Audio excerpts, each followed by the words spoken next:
আমার মনে হয় কি এই চাকরির জন্য অপেক্ষা না করে আপনার অন্য চাকরির চেষ্টা করা উচিত। চাকরি? কিসের চাকরি? না মানে ফরিদ আপনাকে যে চাকরিটার জন্য ঢাকায় নিয়ে এসেছে সেই চাকরিটার জন্য অপেক্ষা না করে আপনি চাইলে আমি ভালো কোনো একটা অফিসে আপনার জন্য অন্য কোনো চাকরির ব্যবস্থা করতে পারি। আমি আপনার সাথে একটা মিথ্যা কথা বলেছি। কি মিথ্যে বলেছেন?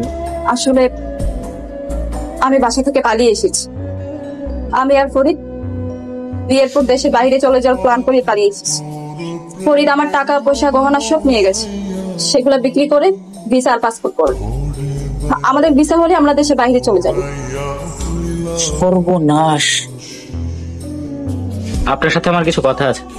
জি বলেন। জানি না আপনি আমার কথাগুলো বিশ্বাস করবেন কিনা। আগে বলুন। মানুষ সবচেয়ে বড় ধোকাটা তার কাছ থেকেই খায় যাকে সে অন্ধের মতো বিশ্বাস করে। আমি আমার সমস্ত ফ্রেন্ডদের কাছ থেকে ফরিদের ব্যাপারে খোঁজ খবর নিয়েছি, তারা কেউ ফরিদের ব্যাপারে জানে না। সম্ভবত আপনার টাকার গয়না নিয়ে ফরিদ পালিয়েছে। ফরিদ কোনোদিন আপনাকে ভালোই বাসেনি, আপনার টাকা পয়সা আর গয়নার লোভে আপনার সাথে ভালোবাসার নাটক করেছে। দেখেন, আমি আপনাকে অনেক সম্মান করি। আপনি আমাকে এখানে জায়গা দিয়ে আমার অনেক উপকার করেছেন, তাই বলে আপনি আমার ভালোবাসার মানুষকে যা খুশি তা বলতে পারবেন। কে আপনি? শয়তান, আমার জীবনটা নষ্ট করে এখন বলছিস তুই আমাকে চিনিস না? কি যাতা বলতেছেন? তোর জন্য আমি আমার পরিবারকে ছেড়ে পালিয়ে এসে পাগলের মতো ছুটে বেড়াচ্ছি, আর তুই বলছিস তুই আমাকে চিনতে পারছিস না? আপনার মনে হয় কোথাও ভুল হয়েছে। ভুল হয়েছিল, কিন্তু এখন আমি আমার ভুল বুঝতে পেরেছি। তোর মতো একটা বেহায়া লম্পটের জন্য আমি কি করি নাই? এই আমার ভালোবাসার বিশ্বাসের প্রতিদান। মুখ সামলে কথা বলবেন। তোর মতো একটা ধান্দাবাজ বেহায়ের সাথে কথা বলতে আমার ঘেন্না হচ্ছে। নাবিলা, তুই বোধহয় ভুলে গিয়েছিস যে নাবিলাকে আমি আমার কাছে আমানত হিসেবে রেখেছিলাম। আমার সামনে নাবিলার গায়ে কেউ আঘাত করবে এমন ক্ষমতা কারণ নেই।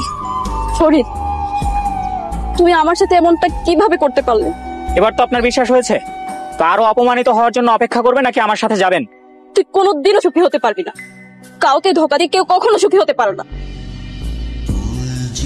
আমি কষ্টে আছি তাই আমি খাবো না। আপনি কেন খাবেন না? আপনার কিসের কষ্ট? আচ্ছা, কেন শুধু শুধু একটা খারাপ মানুষের জন্য নিজের জীবনটা নষ্ট করছেন বলুন তো? আপনি মরে গেলেও তো তার কিছু যাবে আসবে না। যখন কারোর কিছু আসবে যাবে না, তখন আপনি কেন আমার জন্য এত মায়া দেখাচ্ছেন? কারণ আপনি আমার কাছে একটা আমানত। হ্যাঁ, আপনার কিছু হয়ে গেলে আমার ওয়াদা নষ্ট হবে। আপনার বন্ধুই তো আমাকে অস্বীকার গেছে, সেখানে আমানত প্রসঙ্গ আসছে কোথা থেকে? আচ্ছা, ফরিদ বেঈমান হতে পারে, কিন্তু আমি তো বেঈমান না। আপনি আমার আমানত।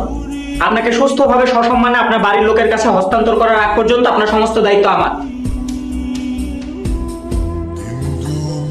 ব্যাগ নিয়ে কোথায় যাচ্ছেন? আমি চলে যাচ্ছি।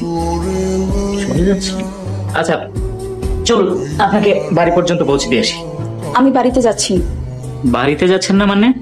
এই মুখ নিয়ে আমি বাবা মার সামনে যেতে পারবো না। তাহলে কোথায় যাবেন? এই পৃথিবীতে আমার যাওয়ার কোনো জায়গা নেই। যেদিকে দু চোখ যায় সেদিকেই যাব, এরপর যা হবার হবে।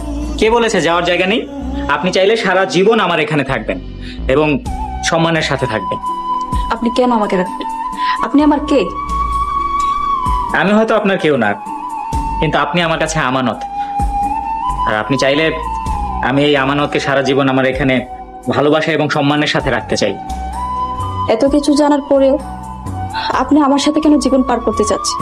আমি চাইছি না, হয়তো আল্লাহ তাআলা চাইছেন। তিনি না চাইলে কিছু হয়? মানে?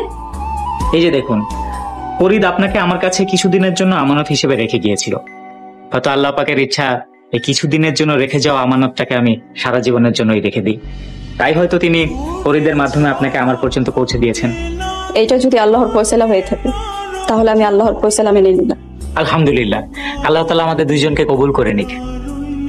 মনে রাখবেন, আজ থেকেই শুধু আমি না, আমার সুখ দুঃখ হাসি আনন্দ সবকিছুই আপনার কাছে আমানত।